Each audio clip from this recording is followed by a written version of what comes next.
मुंजीतलं सगळ्यात महत्त्वाचं काम म्हणजे केस कापणे आणि हा विधी सुद्धा मुंजीतला एक महत्त्वाचा विधी मानला जातो. हे केस एका विशिष्ट पद्धतीने कापले जातात आणि या विधीला एक नाव आहे स्पेशल. तर ह्या विधी का करतात, कधी करतात आणि या विधीमागचा उद्देश हे सगळं मी तुम्हाला या व्हिडिओत सांगणार आहे. त्यामुळे तुम्ही हा व्हिडिओ शेवटपर्यंत बघितला तर तुम्हाला ही सगळी माहिती मिळेल. नमस्कार, मी प्राची. द गिविंग सोल या चॅनलमध्ये सगळ्यांचं स्वागत.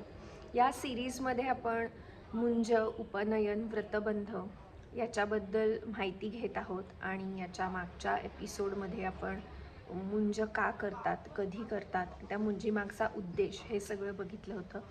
आणि या एपिसोडमध्ये आपण केस कापण्याचा जो विधी असतो त्या विधीविषयी माहिती घेणार आहोत. तर या विधीचं नाव आहे चौलकर्म. तर हे चौलकर्म सकाळी केलं जातं मुंज लागण्याच्या आधी.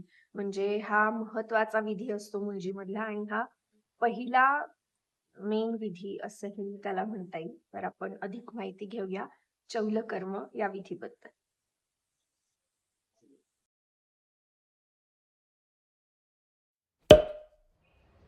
तर चौलकर्म म्हणजे काय? बटूचे म्हणजेच मुंज मुलाचे केस कापून घेरा आणि शेंडी ठेवायची. तर या विधीमागचा उद्देश असा असतो की केसांच्या मुळाशी जे दोष आहेत ते नाहीसे व्हावेत आणि डोक्याच्या मध्यभागी असलेल्या बुद्धीचं रक्षण व्हावं, म्हणून हे चौलकर्म हा विधी केला जातो. आणि याच्यामुळे धारणाशक्ती म्हणजेच मेधा ही शाबूत राहते. तर हा या चौलकर्म विधीमागचा उद्देश आहे. त्यामुळेच केस हे ठराविक पद्धतीने कापले जातात. आणि हे जे जे जेवढा त्या डोक्यावर एक वाटी ठेवतात आणि त्या वाटीच्या बाहेरून केस कापतात, म्हणजे तो घेरा तसाच राहतो आणि बाकीचे केस हे पूर्ण कापून टाकतात आणि शिवाय शेंडी पण ठेवली जाते. तर असा या विधीमागचा उद्देश आहे.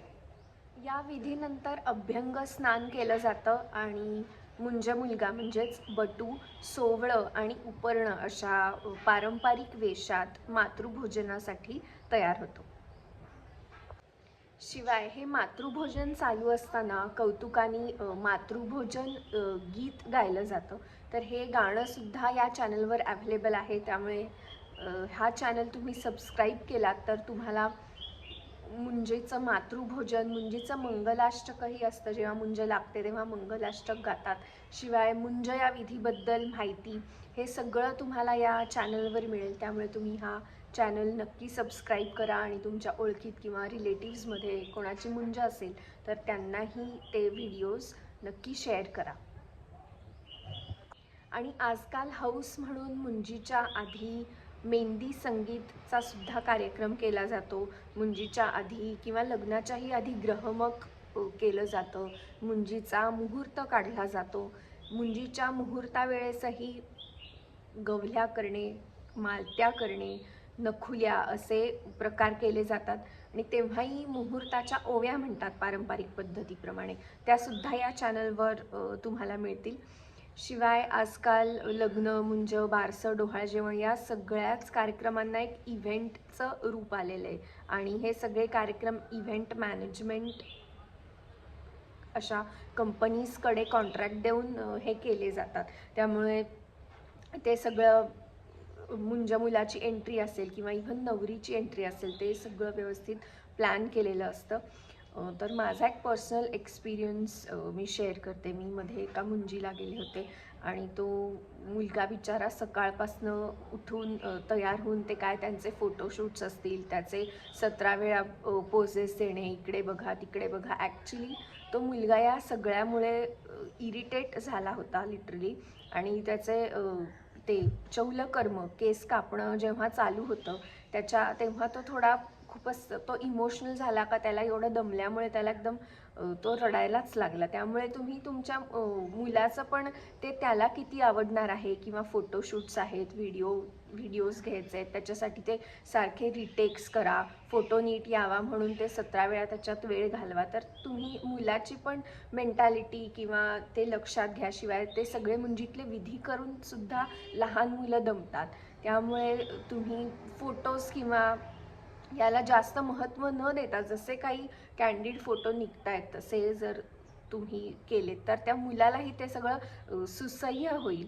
त्यामुळे मला असं वाटतं की तुम्ही त्या लहान मुलाचा पण थोडा विचार केला पाहिजे. त्याला खूपच दमवून चालणार नाही. त्यामुळे तुम्ही हा नक्की विचार करा. तर या भागात आपण चौलकर्म म्हणजेच केस कापणे या विधीबद्दल थोडक्यात माहिती घेतली, त्याचा उद्देश वगैरे बघितला. तर या चौलकर्म विधीनंतर मातृभोजनाचा कार्यक्रम होतो. तर या मातृभोजन या विधीबद्दल थोडक्यात माहिती घेऊन आपण भेटूया पुढच्या एपिसोडमध्ये.